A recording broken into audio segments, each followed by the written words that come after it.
Salut à tous et bienvenue sur la chaîne. Salut, moi c'est Arthur.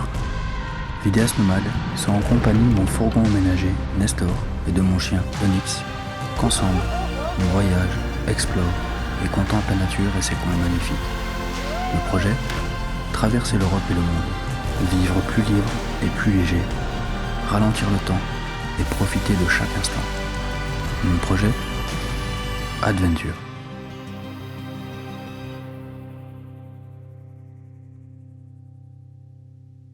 On se retrouve aujourd'hui pour un nouvel épisode. Je viens d'arriver ici à un petit spot assez sympa, à Feluy, en Belgique. Et je trouvais que c'était une bonne occasion pour vous parler d'un sujet qui vous tient à cœur, je pense. Vous posez souvent la question à savoir comment on trouve des spots quand on voyage comme ça, en fourgon aménagé ou en van ou tout type de véhicule. Mais avant tout, si tu ne l'as pas encore fait, je t'invite à t'abonner à la chaîne pour me soutenir dans le projet. Et si tu veux voir de plus amples vidéos, c'est le meilleur soutien que tu puisses faire, c'est juste un clic. Et sinon, je te souhaite tout de même un bon visionnage. Alors avant de vous parler de ce sujet, je vous avoue que j'ai fait un peu de route. On va aller promener avec le chien, parce que là, il demande que ça.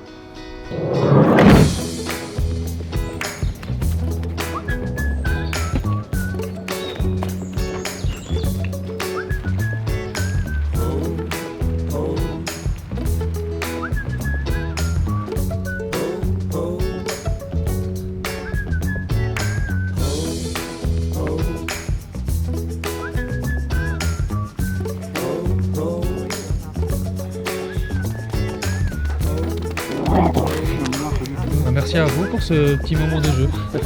Passez une bonne journée. Au revoir.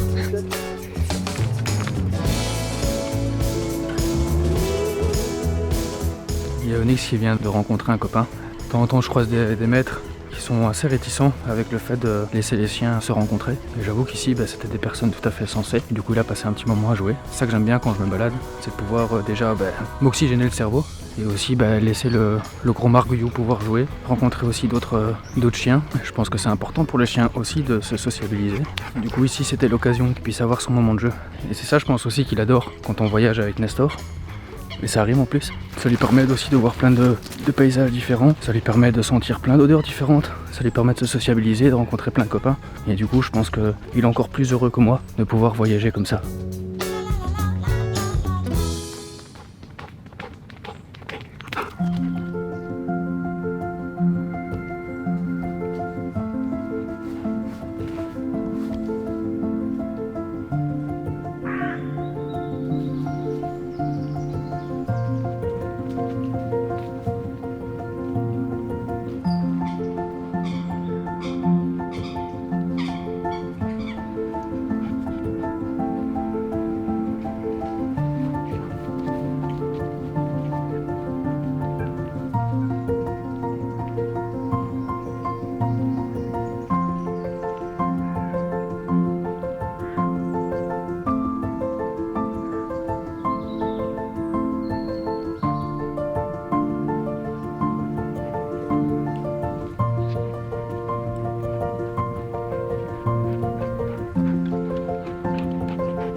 Voilà, je viens de revenir de la balade avec Onyx, on a mangé un petit bout et là il est prêt lui à faire sa sieste et moi du coup à vous parler de ce sujet qui vous intéresse tous, comment trouver des spots. Il faut savoir déjà qu'il y a différents spots possibles à trouver. Tout d'abord c'est les spots nature, ceux que je préfère, qu'on appelle le bivouac. Par contre, je vous avoue que c'est souvent pas autorisé, donc c'est important de se renseigner par rapport à l'endroit où vous allez au niveau de cette législation, savoir s'il est possible d'y rester 24 heures, 48 heures, si c'est tout à fait interdit. Donc c'est toujours un peu compliqué de trouver un endroit de nature pour faire du bivouac sans être dérangé par les autorités. Mais bon, ça c'est celui que je préfère faire, je vous avoue, c'est celui qui est le plus glamour. Ensuite, il y a aussi tout ce qui est parking dédié. Donc il existe différents parkings où vous pouvez vous garer et y rester 24-48 heures qui sont totalement autorisés. Vous pouvez dormir là, vous pouvez pouvez installer vos petites chaises de camping, etc. C'est tout à fait autorisé.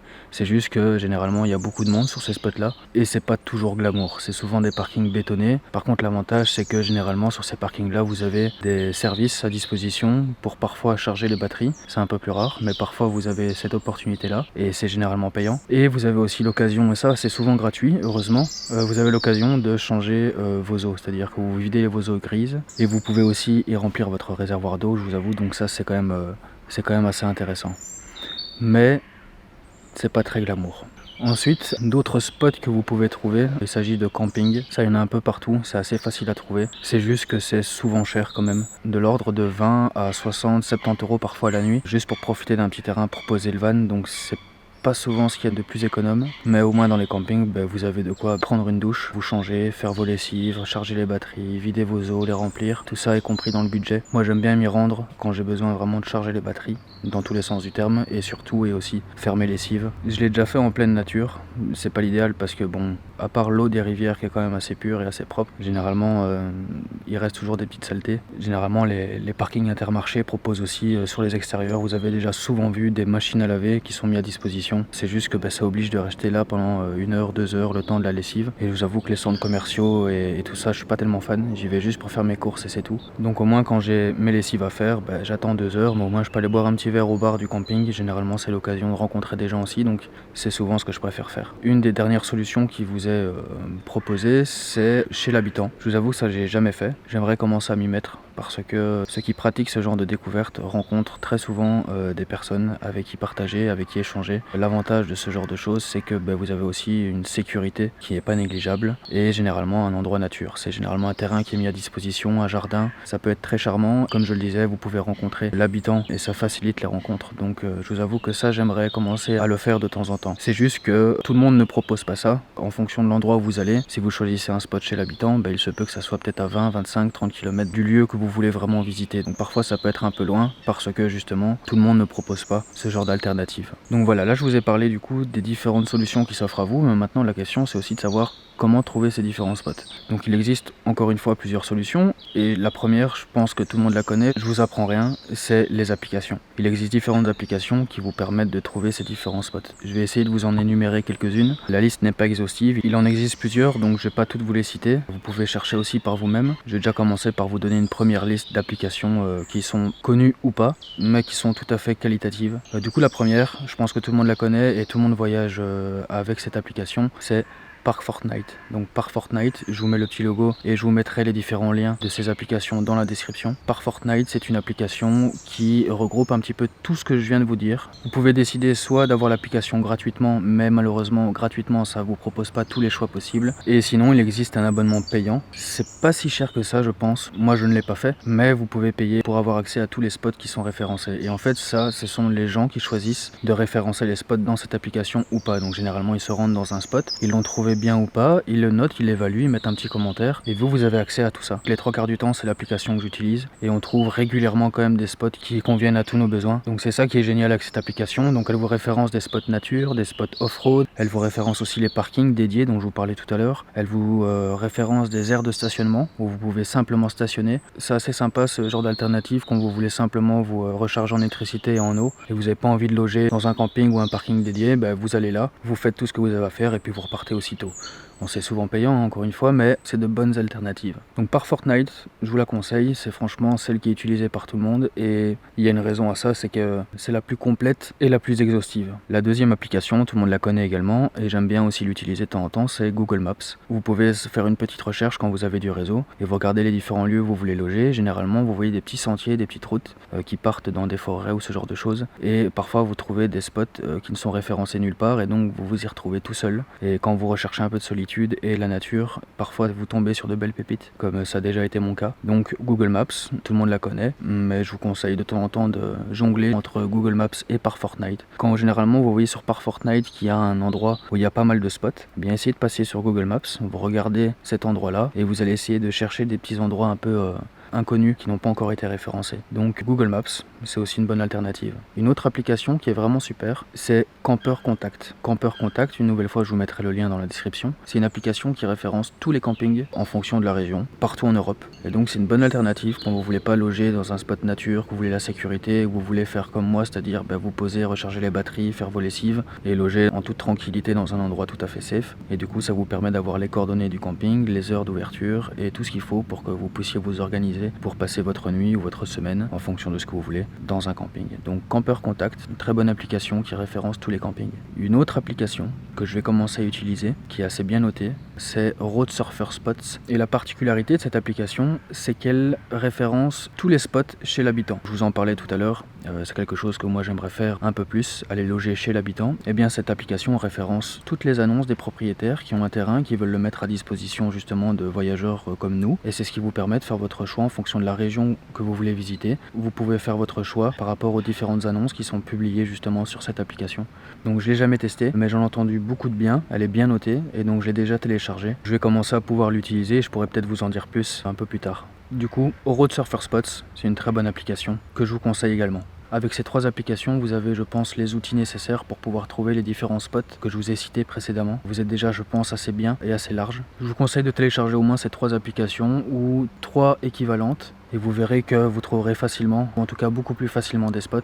Une dernière application dont j'aimerais vous parler, c'est pas une application qui vous permet de trouver des spots en tant que telle, mais c'est une application qui est bien pratique. Il s'agit de Komoot. Komoot, c'est une application qui vous permet de trouver des circuits de randonnée ou des circuits de vélo ou trottinette comme j'aime le faire. Quand vous avez cette application, vous trouvez vos lieux, vous arrivez au spot et vous regardez un petit peu les circuits de randonnée et les pistes cyclables qui sont à proximité. Et du coup, ça vous permet de profiter de manière assez sportive de votre journée. Donc c'est quand même une application que je vous conseille aussi. Je ne l'ai pas encore utilisé également, mais je vais bientôt le faire. On m'en a récemment parlé. Et la personne qui m'en a parlé, qui est Wasabi Combi, que je salue, qui était une belle rencontre d'ailleurs, mais cette personne m'a dit justement que dans les circuits de randonnée, parfois il était possible de trouver des petits spots en haut de montagne pour poser la tente et profiter du coucher et du lever de soleil comme jamais. Donc j'avoue que dès qu'il m'en a parlé, je l'ai téléchargé et c'est aussi une application que je vais bientôt utiliser. Et du coup, avec ces 4 applications maintenant, vous êtes à l'aise pour profiter des endroits et des spots dans lesquels vous voulez aller. Une autre solution, c'est simplement de vous rendre dans les offices de tourisme et vous poser la question simplement de savoir où est-ce que vous pouvez loger avec votre camping-car ou votre véhicule aménagé. Ils vous répondront en toute transparence, c'est-à-dire les parkings qui sont justement autorisés et dédiés, les différents campings qui sont à proximité et je pense que c'est à peu près tout.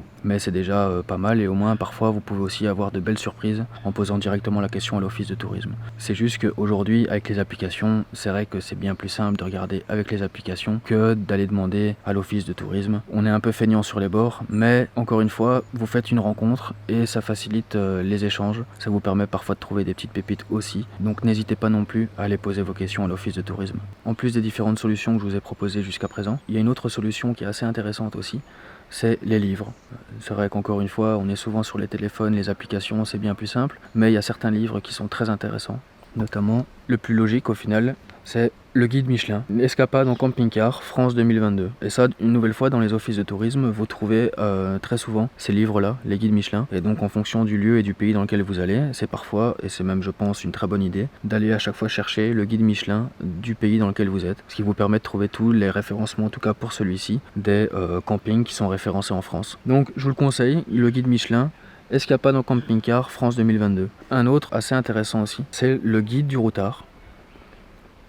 Expérience et micro-aventure en France. Donc je vous remonte la pochette.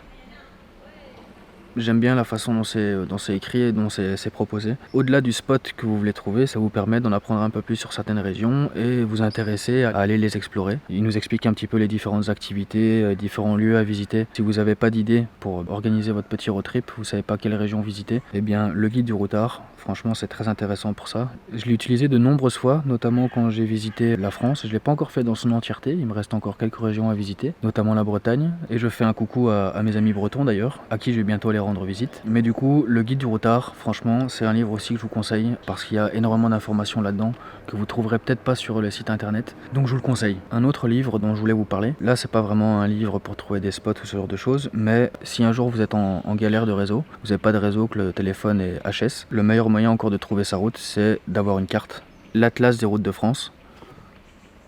que j'ai aussi acheté en même temps que les autres livres, au cas où j'ai plus de téléphone, j'ai plus de réseau et que je perds ma route, ce qui est finalement arrive quand même assez peu souvent, je dois dire. Mais du coup, j'ai décidé d'avoir une carte au moins de la France avec moi. Et pareil, vous allez dans l'office de tourisme, tous les livres dont je viens déjà de vous parler, vous les trouvez, sauf le guide du routard, mais tout ce qui est guide Michelin, les cartes des pays d'Europe, vous les trouvez dans les offices de tourisme des lieux que vous voulez visiter. Donc n'hésitez pas à aller faire un tour. Ça peut parfois vous sauver, ou même juste, je trouve ça intéressant moi de juste, comme à l'ancienne, je me souviens quand j'étais tout petit, on voyageait, j'étais à l'arrière et on sortait les cartes à l'avant, qui faisaient tout le tableau de bord, parfois on voyait même plus la route à cause de ça, mais du coup on essayait de chercher sa route grâce à la carte. Aujourd'hui ça n'existe plus, ou pratiquement plus, avec les applications, mais je trouve ça intéressant parfois de voyager, de reprendre la carte et de s'orienter uniquement grâce à ça. Donc je vous avoue que je l'ai jamais fait, mais encore une fois c'est peut-être une chose qui serait temps de réaliser. Donc voilà. Atlas des routes de France ou Atlas des routes d'Espagne, de Portugal, de tous les pays que vous voulez visiter, c'est toujours intéressant. D'autres livres dont je voulais vous parler, ici il s'agit plus de livres qui ont été rédigés par des nomades ou des aventuriers qui ont fait pas mal de routes et qui ont rédigé et écrit des livres pour partager leur expérience, un peu comme j'essaye de le faire par rapport à cette chaîne YouTube et ces différents voyages que je documente.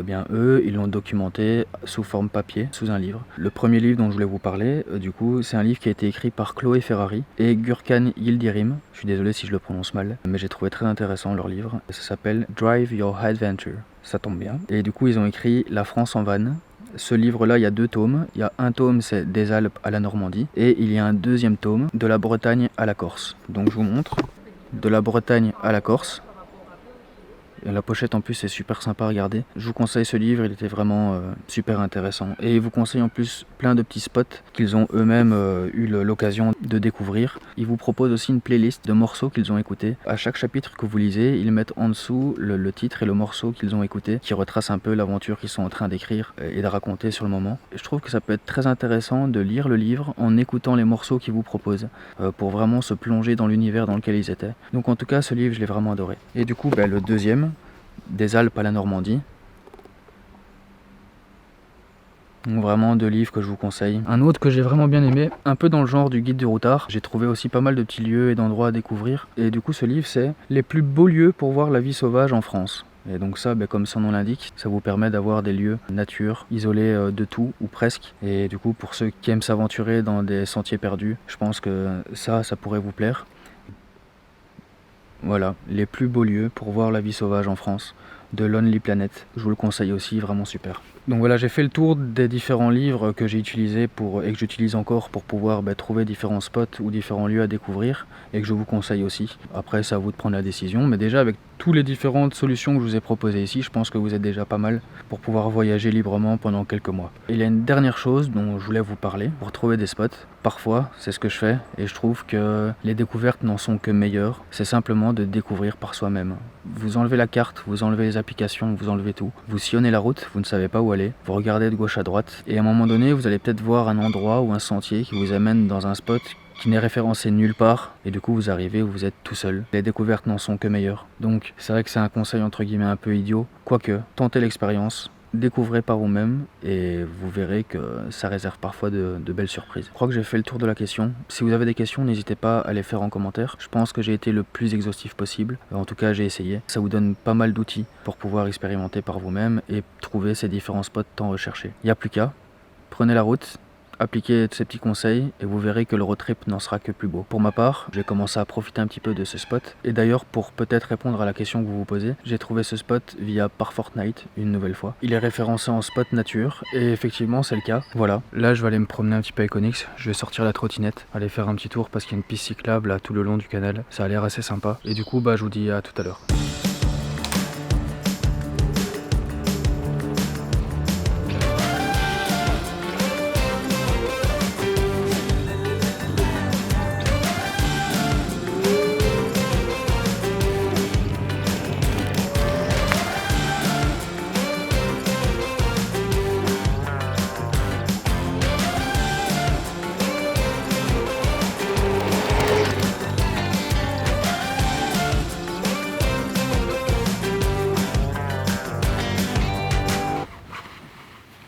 Santé.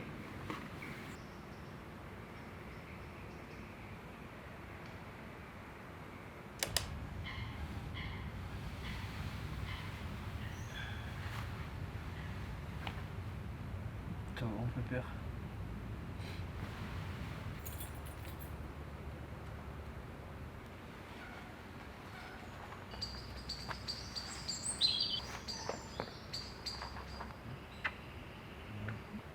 Je me suis endormi finalement, c'était pas prévu.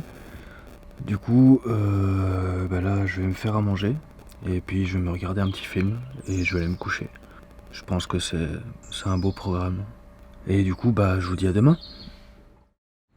Je viens de me lever et regardez ce qu'il a fait le margouillou.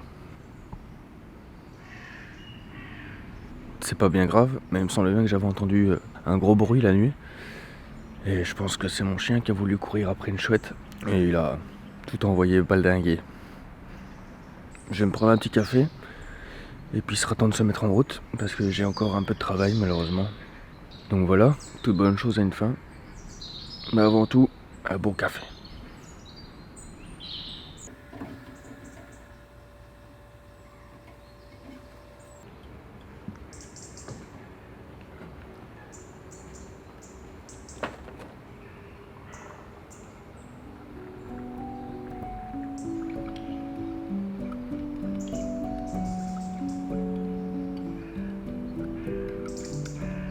Voilà, c'est ici que cet épisode se termine. J'espère que le sujet dont on a parlé vous aidera à prendre la route à votre tour. En tout cas, j'espère vous y croiser prochainement. D'ici là, prenez soin de vous et je vous dis à bientôt sur la route.